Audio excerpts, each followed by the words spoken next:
கர்த்தருடைய பரிசுத்த நாமத்துக்கு மகிமை உண்டாவதாக. எப்பொழுதும் சந்தோஷமாக இருங்கள் என்று அப்பா வார்த்தையை சொல்லியிருக்காரு.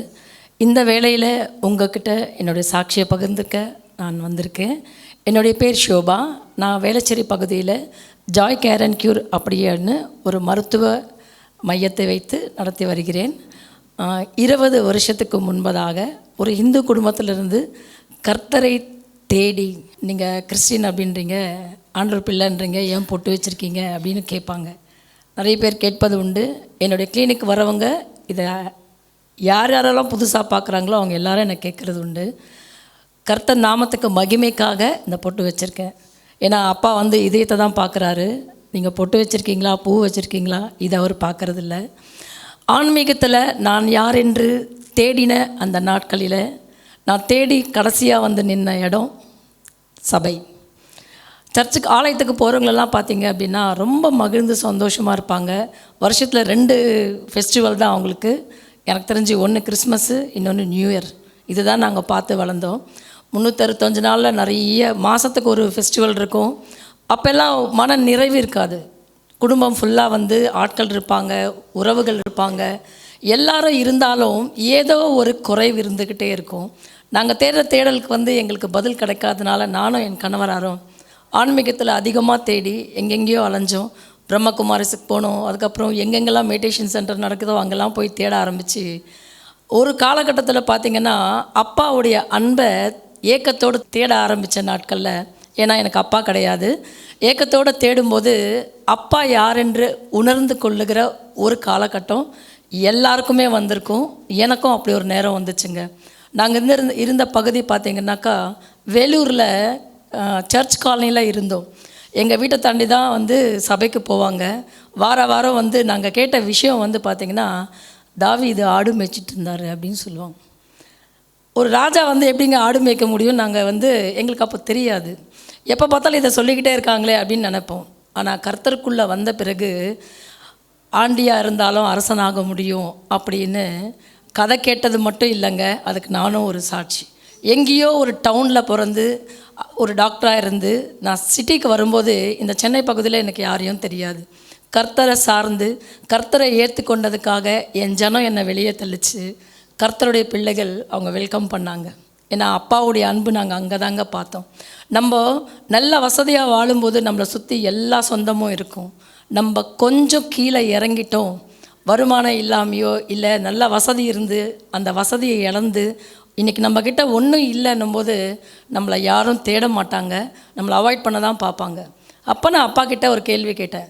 அப்பா, உங்களை நான் ஏற்றுக்கிட்டேன், என் ஜனம் என்னை வேணான்னு சொல்லுது, உங்கள் ஜனத்துக்கிட்ட என்னை கூட்டிகிட்டு போங்க, ஜீவனுள்ள நாளெல்லாம் உமக்கு சாட்சியாக நிற்பேன் அப்படின்னு அவர்கிட்ட ஒரு கமிட் பண்ணேன். 2005 டிசம்பர் மாதம் இந்த சென்னைக்குள்ளே மருத்துவராக நான் இந்த ஊருக்கு வந்தேன். அந்த ஊரில் கொஞ்சமாக ஒன்றுமே இல்லாமல் நான், என் கணவன், 2 பிள்ளைங்களோடு வந்தோம். இன்றைக்கி கர்த்தர் கிருபையில் சொந்தமாக கிளினிக் கொடுத்து அந்த கிளினிக்கில் எனக்கு தெரிஞ்சதெல்லாம் பேஷண்ட்ஸ் இருந்தால் பேஷண்ட் பார்ப்பேன், இல்லைன்னா முழங்கால் போட்டு ஜெபம் பண்ணுவேன். நான் கற்றுக்கிட்ட விஷயம் இது தாங்க. இன்றைக்கி 2 பெண் பிள்ளைகள் உண்டு எனக்கு. ஐடியில் அவங்க படித்து அவங்க சொந்த காலில் அவங்க நிற்கிறாங்க. கர்த்தர் கிருபையாக கிளினிக்கு யாரெல்லாம் வராங்களோ நாட்கள் ஆக ஆக நம்ம இன்னும் சின்ன பிள்ளைங்களாகவே இருக்க மாட்டோம் இல்லைங்களா? அப்பாவுடைய அன்பை அவங்க கேட்டாலும் கேட்கலனாலும் என் வாழ்க்கையில் ஆண்டவர் கொடுத்த சாட்சிகளை அவங்களுக்கு சொல்லி, நோயன்றது பெரிய விஷயம் இல்லை, அந்த நோயை தீர்க்கிறவர் நமக்கு கல்வாரியில் எல்லாம் செய்து முடித்தார் என்ற சாட்சிகளை சொல்லும்போது அவங்களும் நல்லா ஆகுறாங்க. என் கிளினிக்கு விளம்பரம் கிடையாதுங்க, விளம்பரம் ஏசப்பா தான். ஜாய் கேர் அண்ட் க்யூர் அப்படின்னு உலகத்துக்கு நான் பேர் வச்சாலும் அந்த பேர் அப்பா தான் கொடுத்தார். அந்த பேருக்கு பின்னாடி இருக்கிற மைய பொருள் என்னென்னா ஜீசஸ் கிரைஸ்ட் சென்டர். அங்கே வரவங்களுக்கெல்லாம் என்கவுண்டர் என்ன நடக்கும்னாக்கா, அப்பா யார் என்று அவங்களுக்கு சொல்கிறது தான். மதத்தை சாட்டுறதுக்காக கிடையாது. இந்த உலகத்தில் இன்றைக்கி அன்பு இல்லாமல் போனதுனால ஜனங்கள் அன்பை தேடுகிறாங்க. அந்த அன்பை கொடுக்க கர்த்தர் என்னை உண்மையுள்ளவளாக கண்டு இருக்கிறாரு. அந்த அன்பை அவங்க கொண்டு போகும்போது நோய் இல்லாத எப்படி வாழ முடியும், வேதத்தில் அது எங்கெல்லாம் இருக்குதுன்னு அந்த அப்பாவுடைய அன்பை சொல்ல அவங்க அந்த அன்பை பெற்றுக்கொண்டு அநேகர் கர்த்தர் பக்கம் இப்படி ஒரு விஷயம் இருக்கா அப்படின்னு தெரிஞ்சுக்க தேவன் கொடுத்த இடம் பெருந்தாங்க என்னுடைய கிளினிக்கு. இன்றைக்கு வரைக்கும் கர்த்தர் சாட்சியாக வச்சுருக்காங்க. இந்த நேரம் கர்த்தர் இந்த வாய்ப்பை எனக்கு கொடுத்ததுக்காக தேவ நாமம் மகிமைப்படுவதாக. நான் மட்டும் இல்லை, என்னோட சார்ந்து இங்கே சாட்சி சொல்ல வராங்க. இந்த ஸ்டுடியோக்கு வந்தும் நீங்கள் சாட்சி சொல்லலாம். ஹல்லேலூயா. கர்த்தருடைய பரிசுநாமத்துக்கு ஸ்தோத்திரம். கர்த்தர் இந்த அடிமை கூட ஒரு சாட்சியாக இவ்வளோ தூரம் கொண்டு வந்ததுக்காக கர்த்தர் கூட நன்றி செலுத்துகிறேன். என் பேர் ஜெய்சிலி. பெரியபாளையம் பகுதியிலேருந்து ஒரு கிராமத்தில் கன்னிகை பேர்னு ஒரு கிராமம், அங்கேருந்து வந்திருக்கேன். அருமையான சகோதரர் மேகநாத் அவர் வந்து என் பிள்ளை. கர்த்தருக்கு ஸ்தோத்திரம். அவர் வந்து இந்த மாதிரி ஒரு ஊழியம் நடக்குதுமா, இந்த ஜபத்தில் நீங்கள் கலந்து கொள்ளுங்கள், பாஸ்டிங்கோடு வாங்க அப்படின்னு சொன்னாங்க. கர்த்தருக்கு ஸ்தோத்திரம். இங்கே வந்தது எனக்கு நல்லது. கர்த்தர் செய்த இந்த கிருபைக்காய் ஸ்தோத்திரம். நான் எப்படி ரட்சிக்கப்பட்டேன் அதெல்லாம் அப்புறம் சொல்கிறேன், இன்னும் நாள் போக. கர்த்தருக்கு ஸ்தோத்திரம். ஏன்னா நானும் இந்து குடும்பத்தில் தான் பிறந்தேன். 2003 ரட்சிக்கப்பட்டேன். அதுக்கப்புறம் கொஞ்ச நாள் சபைக்கு போய் அதெல்லாம் தெரிஞ்சுக்கின்னு அது கிராம ஊழியங்களுக்கெல்லாம் போவேன். சுவிசேஷ ஊழியம் செஞ்சு நிற்கிறேன். எங்கள் வீட்டிலே வந்து நிறைய செப்பலாம் வச்சுருக்கேன். கர்த்தருக்கு ஸ்தோத்திரம். எங்கள் அம்மா வயசானவங்க, அவங்களுக்கு கண் ஆப்ரேஷன் பண்ணுறதுக்கு கர்த்தர் தான் கிருபை செய்தார். ஏன்னு சொன்னால் ரொம்ப வயசானவங்க, 80 வயசு அவங்களுக்கு. அதுக்கப்புறம் ரொம்ப முடியாமல் போயிட்டுங்க. ஒரு கட்டி வந்துடுச்சு. அந்த கட்டி வந்து ஆப்ரேஷன் பண்ணணும். டாக்டருங்களாம் அவங்களுக்கு முடியாதுமா அப்படின்னா, சரி நான் வீட்டுக்கு கூட்டின்னு போயிடுறேன் அப்படின்னா, இல்லை நாங்கள் முயற்சி பண்ணுறோன்னு சொன்னாங்க. கர்த்தருக்கு ஸ்தோத்திரம். எங்களால் ஒன்றும் இல்லைம்மா அப்படின்னாங்க. ஒரு பெரிய டாக்டர் இருக்காருங்க சார், அவர் வந்து எங்கள் அம்மாவை குணப்படுத்துவாங்க, நீங்கள் ஆப்ரேஷன் பண்ணுங்க அப்படின்னு சொன்னேன். பெரிய டாக்டர் எங்களோட யாரும்மா பெரிய டாக்டர் இருக்காரு, நீங்கள் பண்ணுங்கன்னு சொன்னேன். கர்த்தருக்கு ஸ்தோத்திரம். கர்த்தர் தாம்மா எங்கள் அம்மாவுக்கு ஆப்ரேஷன் பண்ணி முடிஞ்ச உடனே ஐசியூவில் எடுத்துன்னு வந்து போட்டாங்க. கர்த்தருக்கு ஸ்தோத்திரம். ஐசியூவில் போட்டோன்னே அவங்களுக்கு ரொம்ப அப்படியே ஒரு மாதிரி வலி, அப்படியே அந்த என்ன சொல்கிறது, அந்த மறிக்கும் பொழுது ஒரு மாதிரி இழுக்கம் பாருங்கள், அந்த மாதிரி ஆகிட்டாங்க. கர்த்தருக்கு ஸ்தோத்திரம். எனக்கு அழமுள்ள ஆண்டரே, நான் கொண்டு வந்த ஒரு சாட்சியாக கொண்டு போய் ஊரில் நிறுத்தணும். எங்கள் அம்மாவுக்கு எதுவும் அழுது முழங்கால் போட்டு அந்த ஐசியூலே உட்காந்து ஜெபம் பண்ணேன். கர்த்தருக்கு ஸ்தோத்திரம். ஊழியக்காரங்கிட்டலாம் கொடுத்து அவங்கக்கிட்டலாம் ஜெபம் பண்ணி அவங்க காதில் வச்சு ஃபோனில் ஜெபம் பண்ணாங்க. கர்த்தர் ஒரு 10 நிமிஷம் கூட இல்லை, அவங்களுக்கு ஜீவனை திரும்ப கொடுத்து கர்த்தர் கொடி நன்றி செலுத்துகிறேன். அந்த வயதான காலத்தில் அவங்க இப்போ நல்ல சுகத்தோடு இருக்காங்க. என் தேவனுக்கு நன்றி செலுத்துகிறேன். அது மாத்திரம் இல்லை, ஒரே ஒரு நிமிஷம், நான் எங்கள் அம்மா பார்க்க போகும்போது மழை, சரியான மழை, ரோடு கிராஸ் பண்ணுறேன், அப்படியே அந்த செருப்பு வழுக்கி அப்படியே விழுந்துட்டேன். ரோட்டில் இந்த என்ன சொல்ல சிக்னலில் விழுந்துட்டேன். கர்த்தருக்கு ஸ்தோத்திரம். விழுந்த கொஞ்ச நாள் அப்படி எனக்கு சுயநலமே தெரியல. இது உயிருள்ள சாட்சி, அதனால தான் சொல்கிறேன். கர்த்தருக்கு ஸ்தோத்திரம். விழுந்துட்ட உடனே யாரோ வந்து என்னை 2 தோளையும் பிடிச்சி தூக்கி உட்கார வச்சாங்க. ஹல்லேலூயா, ஸ்தோத்திரம். என் தேவனுடைய கிருபை. யார் நம்மளை தூக்குந்துன்னு இப்படி நான் விழுந்ததே தெரியாமல் நம்மளை யார் தூக்குந்துன்னு திரும்பி பார்க்குறேன், யாருமே இல்லைங்க. ஸ்தோத்திரம். அதுக்கப்புறம் பார்த்தா அப்போ தான் எனக்கு அந்த சுயநினைவே வந்துச்சு. அந்த தேவன் செய்த கிருபைக்காய் நன்றி. அப்புறமா எதிர்க்க பார்க்குற ஒரு லாரி அப்படியே ஒரு செகண்டு தாங்க வந்து சடான பிரேக் போட்டான். அப்போ தான் எனக்கு பயமே வந்துச்சு. ஏசப்பா சோத்திரன்னு சொல்லிட்டு எழுந்து தூரமாக போயிட்டேன். அங்கே இருக்க பைக்கில் வந்தவங்களாம் திட்டினானுங்க, ஏம்மா மழை வருதே, பொறுமையாக வரக்கூடாதான்னு. என் தேவன் கொடுத்த அந்த கிருபை, அவர் கொடுத்த ஜீவன், என் உயிருள்ள நாளெல்லாம் அவருக்கு ஒரு சாட்சியாக நிற்கிறோம். என் வாழ்க்கையில் பெரிய சாட்சி தான் அந்த காலத்தில் நடந்த பெரிய விஷயங்களெல்லாம். ஆனாலும் என் தேவன் என்னை ஜீவனோடு இங்கே கொண்டு வந்து ஒரு சாட்சியாக கர்த்தருக்கு நன்றி. இந்த ஒரு வாய்ப்பு கொடுத்த இந்த சேனலுக்காக நன்றி செலுத்துகிறேன். இந்த ஐயாவுக்காக நன்றி கர்த்தருக்கு நன்றி. ஆமேன். அநேகருடைய சாட்சிகள் மற்றவங்களுக்கு பிரயோஜனமாக இருக்கிறதுனால இந்த சாட்சிகளை நம்ம சொல்கிறோம். ஜெபிப்போம். தகப்பனே, இந்த மகள் சொன்ன சாட்சி உங்களை கரத்தில் ஒப்பு கொடுக்குறோமப்பா. இக்கட்டு நாளிலே உண்மை நோக்கி கூப்பிட சொன்னீங்க ஆண்டவரே. அந்த நேரத்தில் யார் எங்ககிட்ட வராங்களோ இல்லையோ, நீர் எங்களுக்கு சமீபமாக இருக்கிற தகப்பன் என்று வேதம் சொல்லுகிறது. பிணியாளிகளை ரட்சிக்கவும் ஆண்டவரே மனுஷகுமாரன் பூமிக்கு வந்தார் என்று நாங்கள் வேதத்தில் பார்க்கிறோமே. அப்படியாப்பட்ட கிருபையினால் மகளுக்கு ஜீவனை தந்ததற்காக நன்றி செலுத்துகிறோம். இப்படியாப்பட்ட இக்கட்டான நாட்களில் அப்பா எத்தனையோ பேர் கடந்து போகிறார்களே, அவர்களையும் இந்த வேளையில் நாங்கள் நினைவு கூறுகிறோம். தேவநாமம் மகிமைப்படுவதாக. ஆமேன். வேற யாருன்னா வாங்க. கர்த்தருடைய பரிசுத்த நாமத்துக்கு மகிமை உண்டாவதாக. இந்த நாளிலும் ஆண்டவரினை சாட்சியாக நிறுத்தினதற்காக நன்றி செலுத்துகிறேன். என்னுடைய பேத்தி சகானா ஜீவாவா செகண்ட் இயர் முடிச்சுட்டு பிடெக் பண்ணுறோம். தேர்ட் இயருக்கு எங்களுக்கு வந்து நேற்று தான் லாஸ்ட் டேட். ஃபீஸ் கட்ட முடியாத நிலைமை. ரொம்ப யோசித்து ஜோம் பண்ணிகிட்டே இருந்தோம். ஆண்டவர் அதிகமான தொகை சென்ட் ஜோசப் காலேஜ் நேற்று ஐடி கார்டை வாங்கிட்டாங்க, காலேஜுக்குள்ளே அனுப்பலை. எனக்கு கண்ணீராக வருது. ஏசப்பா, என் பிள்ளை அங்கே வைக்கப்பட்டு நிற்காளே ஏன் அப்படின்னு சொல்லிட்டு அழுதுகிட்டே உட்காந்துருந்தேன்.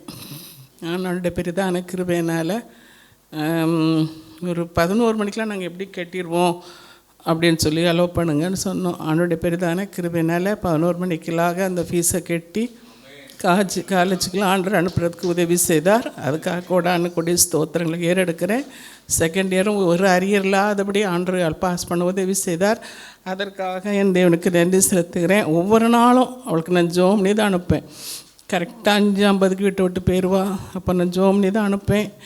6 மணிக்கு பஸ் ஸ்டாண்டு 6:05 போவா. கரெக்டாக பஸ் வந்துடும். ஒவ்வொரு நாளும் ஜோம்னி அவளை அனுப்பி இப்போ பஸ் ஏறிட்டியாமான்னு கேட்டு இது வரைக்கும் ஆண்டவருடைய சுகத்தோடு பலத்தோடு அதுக்காக நான் எல்லா ப்ரேயர்லேயும் நான் ஜோம்ன்றது எங்கள் பிள்ளையுடைய போக்கில் வரத்திலும் பாதுகாப்பு இருக்கணும் ஏசப்பா. ஏன்னா பொல்லாத உலகத்தில் நம்ம வாழ்ந்துட்டுருக்கோம். ஆண்டவர் கிருபையாக இது வரைக்கும் நடத்தி வந்திருக்கிறேன். அதுக்காக நன்றி செலுத்துகிறேன். கடந்த திங்கட்கிழமை என்னுடைய வீட்டுக்கார் இறந்த 3வது வருஷம். நாங்கள் எதிர்பாராத விதமாக ஆண்டவர் பெரிய காரியங்களை செய்தார். என்னுடைய மருமகள் எல்லோரும் துபாயிலிருந்து ஊருக்கு வந்திருந்தாங்க. பிள்ளைகள் வருவாங்கன்னு யோசிக்கவே இல்லை. திடீர்னு சர்ப்ரைஸாக 10 மணிக்கு வந்து நிற்கிறாங்க. எனக்கு அவங்க வந்திருக்கதே கண்ணு தெரியாத மாதிரி ஆகிப்போச்சு. என்னடா ஆச்சரியத்தில் கதவை திறந்துச்சு பாட்டின்னு கூப்பிட்டுனால யார் இப்படி நடிச்சிட்டு பார்த்தேன். எனக்கு அவங்க 3 பேர் நின்னதே ஒரு அதிர்ச்சியில் அப்படியே நின்றுட்டு இருந்தேன்.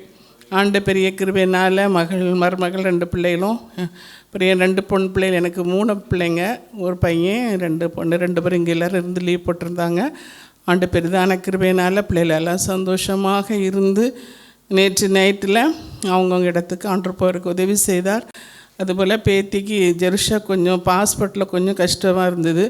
அதுக்காக நேற்று எல்லாம் அமைஞ்சக்கரைக்கு போய் பாஸ்போர்ட் எல்லாம் ரிலீவ் பண்ணி பிள்ளைகளை 8 மணிக்காக பஸ் ஏற்றி விட்டு இன்றைக்கி காலையில் போய் ஃபோன் பண்ணி சேர்ந்துட்டோம். அத்தை சுகமாக சொன்னாங்க. ஆண்டவர் நாங்கள் தனிமையாக இருந்தாலும் கர்த்தர் எங்களோடு இருந்து எல்லா காரியத்தையும் வாய்க்க செய்தார். எங்கள் மருமகை பெரிய மருமகை மேன் பவர் நடத்துகிறாங்க. பார்த்திங்கன்னா இடி மேலே இடிமை. எங்களுக்கு காலையில் ஒரு பெண் ஆக்சிடெண்ட் ஆயிடுச்சு. கையில் மிஷினில் கைவிட்டால் அது கை ரொம்ப பெருசாக கிழிச்சிட்டு ஆண்டவரே நரம்பு எதுவும் பாதிச்சிருக்குமோன்னு யோசிச்சுட்டு பயந்து போயிருந்தோம். அவனுடைய கிருபையில் அந்த பாதிப்பு எதில் நாங்கள் தையல் நிறைய ரத்தம், அதனால் தையல் போட்டு தான் தையல் கூட போடலை. அந்த பிள்ளைக்கு இதை பண்ணி அனுப்பிட்டாங்க. 3 நாள் லீவு. அப்புறம் சாயந்தரம் பார்த்திங்கன்னா திரும்ப ஒரு ஃபோன் வருது.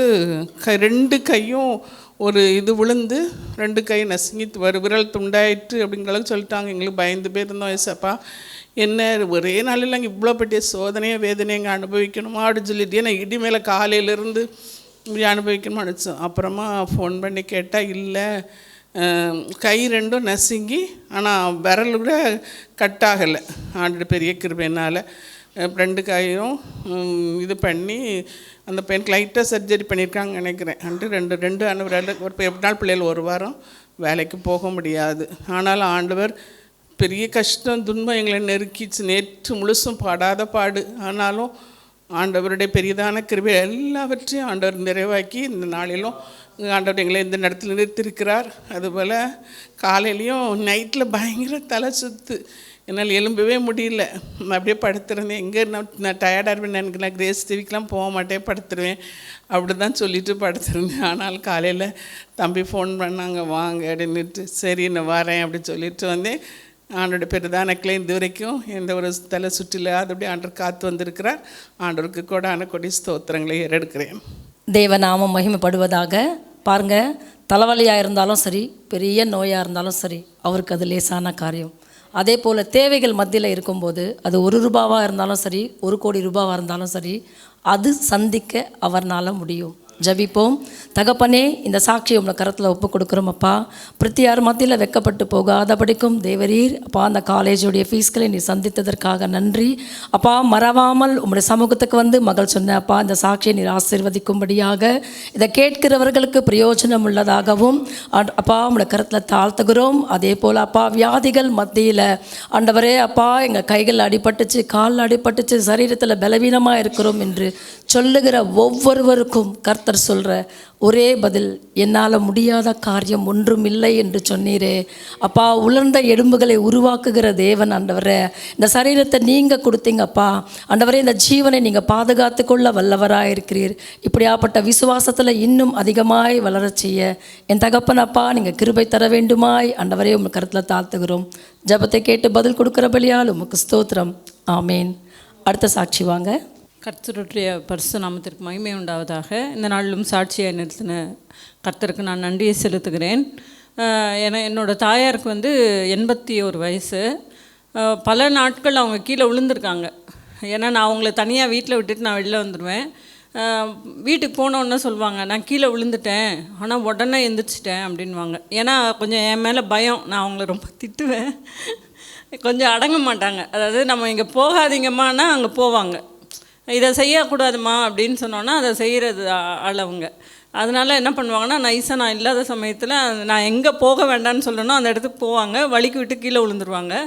நான் திட்ட போகிறேன்னு சொல்லிட்டு டக்குன்னு எந்திரிச்சு நின்று அப்படியே ஒன்றும் தெரியாத மாதிரி அப்படியே முழிப்பாங்க ஒவ்வொரு தடவையும். அப்போ நான் சொல்லுவேன், அம்மா நீங்கள் திருட்டுத்தனம் பண்ணுறீங்க, ஆனால் பாருங்கள் ஒவ்வொரு தடவையும் நான் கடவுளை என்கிட்ட காட்டி கொடுத்துட்றாரு அப்படின்னோன்னா அப்படியே திருன்னு முழிப்பாங்க. ஆனால் அது எழுதி வச்சுருப்பாங்க, இந்த தேதி இந்த கிழமையில் கீழே விழுந்தேன், உடனே எந்திரிச்சிட்டேன், எனக்கு அடியே படலை அப்படின்னு சொல்லி எங்கள் வீட்டுக்கு யார் ரிலேட்டிவ் வந்தாலும் அந்த நோட்டை எடுத்து கையில் கொடுத்துருவாங்க. இதை படித்து பாருங்கன்னு. எத்தனை தடவை வந்தாலும் அந்த நோட்டை எடுத்து கொடுப்பாங்க. அப்போ நான் கிண்டல் பண்ணிகிட்டே இருப்பேன், இவங்களுக்கு ஒரு வேலையே இல்லை, சொன்னதையே சொல்லிகிட்ருக்குறாங்களே அப்படின்னு சொல்லிட்டு. ஆனால் கடந்த மாதம் என்னாச்சுன்னா, ஒரு மே மாதம் லாஸ்ட்டில் நான் எப்பொழுதும் நாங்கள் தனியாக தான் இருப்போம். அன்னைக்கு எங்கள் கணவரும் அன்னைக்கு ஊர்லேருந்து வந்துருந்தாங்க. காலையில் நாங்கள் சர்ச் கிளம்பிட்டே இருந்தோம். இவங்க காலையில் எழுந்திரிச்சு பாத்ரூம்குள்ளே போனவங்க கீழே விழுந்துட்டாங்க. விழுந்துட்டு உள்ளே கத்துறாங்க, உள்ளே தாள் போட்டிருக்காங்க. அப்புறம் நாங்கள் மெதுவாக பயப்படாதீங்கம்மா, ஒன்றும் இல்லை, போல்ட்டை மட்டும் அப்படியே திறந்து விடுங்க அப்படின்னோடனே அப்புறம் கொஞ்சம் கொஞ்சமாக திறந்து விட்டாங்க. அதுக்கப்புறம் பார்த்தா கை அவங்களுக்கு ஃப்ராக்சர் ஆகிடுச்சு. அப்போ நாங்கள் ரொம்ப பயந்துட்டோம். ஏன்னா சண்டே ஒரு டாக்டரும் கிடையாது. அதனால் அவங்கள வீட்டிலே உட்கார வச்சுட்டு, ஒன்றும் இல்லைம்மா, இது ஃப்ராக்சர்லாம் இல்லை, சும்மா ஏதோ தசை தான் இதாக இருக்கும், நீங்கள் பயப்படாதீங்க அப்படின்னு சொல்லி அவங்கள தனியாக வீட்டில் உட்கார வச்சுட்டு, நானும் என்னுடைய வீட்டுக்காரரும் எங்கேயாச்சும் டாக்டர் இருக்காங்களான்னு சொல்லிவிட்டு நாங்கள் ஃபுல்லாக பார்த்தோம். ஒரு டாக்டரும் இல்லை. நல்ல வேளையாக எங்கள் ஹவுஸ் ஓனர் அங்கே வந்தார். அப்புறம் அவர்கிட்ட நாங்கள் கேட்டோம், ஏதாச்சும் ஒரு டாக்டர் இருந்தால் சொல்லுங்கள், இன்றைக்கி யார் இருப்பாங்க அப்படின்னா ஒரு ஹாஸ்பிட்டல் சொன்னாங்க. அங்கே கூட்டிகிட்டு போனோம். அங்கே போயிட்டு மாவுக்கட்டு ஃப்ராக்சர் தான் அப்படின்னு சொல்லிட்டாங்க. மாவுக்கட்டெல்லாம் போட்டாங்க. ஆனாலும் நிறைய ஜெபங்கள் எங்களுக்காக இங்கே எல்லோரும் ஜெபம் பண்ணாங்க. ஏன்னா வரவங்க பயமுறுத்துகிறாங்க. அவங்கக்கிட்டே சொல்கிறாங்க, ஐயோ வயசாயிடுச்சுல்ல, கூடவே கூடாதுன்னு அவங்கக்கிட்டே சொல்லுவாங்க. அவங்க கை கட்டு போட்டிருக்கிறதுனால எல்லாரும் அவங்கள பார்த்து பரிதாபப்படணுங்கிறதுக்காகவே வேணும்னே வெளில நின்றுக்குவாங்க. வெளில நின்றுட்டு போகிறவங்க வரவங்கெல்லாம் என்னம்மாச்சு அப்படின்னா, கை உடஞ்சிருச்சிங்க அப்படின்னு சொன்னோன்னே அவங்க என்ன சொல்லுவாங்கன்னா, ஐயோ வயசாகிடுச்சு, கூடவே கூடாது அப்படின்ட்டுருவாங்க. இப்படியே சொல்லி அவங்கள ரொம்ப பயமுறுத்துனாங்க. ஆனாலும் நாங்களும் கொஞ்சம் பாஸ்டர் நேற்று வரும்போது கூட கை வலிக்குதுங்க அப்படிம்பாங்க. ஆனால் நம்ம இல்லாத சமயத்தில் நல்லா தான் இருக்கிறாங்க. ஆனால் கடவுள் ஒரு பெரிய அவங்க, ஏன்னா வயசாகிடுச்சுல்ல, இனிமேல் அவங்க படுத்துட்டாங்கன்னா எங்களுக்கும் அதை பார்க்குறது கஷ்டம். ஏன்னா யாருமே இருக்க மாட்டோம், நாங்கள் எல்லோரும் வேலைக்கு போய்ட்றோம். அவங்க மட்டும் தனியாக இருக்கிறதுனால கடவுள் எல்லா நேரங்கள்லையும் அவங்களோட இருக்கிறதுக்காக கர்த்தருக்கு நான் நன்றி செலுத்துகிறேன். ஆமீன். நன்றி சொல்லலாமா? அவங்க பாருங்கள் எவ்வளோ சந்தோஷமாக அந்த சாட்சியை பகிர்ந்துக்கினாங்களோ. பயம் இல்லாமல் நம்ம சந்தோஷமாக சொல்லுகிற இந்த சாட்சிகளை பார்க்குறவர்களுக்கும் இங்கே இருக்கிறவங்களுக்கும் அது பிரயோஜனம் உள்ளதாக இருக்கும்னு நான் விசுவாசிக்கிறேன். அது மட்டும் இல்லைங்க, சாட்சி சொல்லணுன்னா இன்றைக்கி இல்லை, பத்தாது. ஏசப்பா செஞ்ச நன்மைகளை நம்ம சொல்லணுன்னா நம்ம ஜீவனாலே பத்தாது அப்படின்னு வேதமும் சொல்லுது. மற்றவங்க சொல்லும்போது நமக்கும் அந்த உற்சாகம் வருது இல்லைங்களா? நான் தொடப்பட்ட விஷயம் என்ன அப்படின்னா, பாடல் தாங்க. எனக்கு வர்ஷிப்னா ரொம்ப பிடிக்கும். ஏன்னா பாட்டை ஏதோ பாடணும் அப்படின்னு இல்லாமல் உணர்ந்து பாடும்போது சாட்சி தனியாக சொல்லணும்னு இல்லை, பாட்டிலையே நம்ம புரிஞ்சுக்கலாம். இப்படி நான் உணர்ந்து பாடுற நிறைய பாடல்களில் இந்த பாட்டு எனக்கு ரொம்ப பிடிக்கும். உங்களோடு நான் அதை பகிர்ந்துக்க விரும்புகிறேன். தெரிஞ்சவங்க கூடவே பாடுங்க. இன்றைக்கி நீங்கள் இருக்கிற சுச்சுவேஷன்லேருந்து அப்பா உங்களை ஜாய் அப்படின்ற கிரேஸ்குள்ளே கொண்டு வருவார். அந்த கிருபை எப்பவுமே உங்களை காப்பாற்றிட்டு வரும். ஹல்லேலூயா. நினைவெல்லாம் ஏக்கமெல்லாம் வாஞ்சையெல்லாம் நீரே, உம்மோடு நான் நடக்கணுமே, உம்மோடு நான் பழகணுமே, உந்தன் சீத்தம் செய்யவே,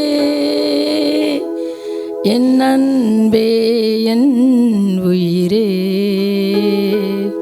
என் அன்பே என் உயிரே.